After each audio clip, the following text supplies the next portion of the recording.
இயற்கையே தேவன் ஒருவர் உண்டு என்று வெளிப்படுத்துதான். நம்ம ஒருத்தர் நமக்கு போதிக்கணும்னு இல்லை.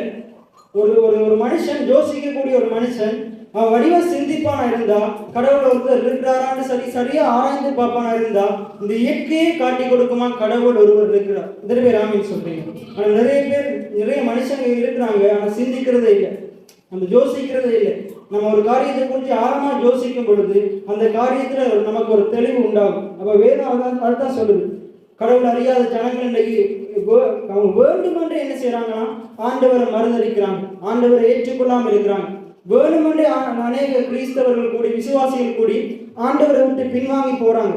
ஏனென்றால் இவர் சொல்லுகிறபடி வாழ முடியாது, இந்த வேத வசனத்துல இருக்கிறது போல வாழ முடியாது. அதைத்தான் வேதம் சொல்லுது. உங்களுடைய பலத்தினால இந்த வேத எழுத்துக்கள், இந்த வேத வசனங்களை உங்களுடைய பலத்தினால நீங்க என்ன செய்ய முடியாது, வாழ முடியாது. அதுக்காகத்தான் அங்க பிதாவாகிய தேவன்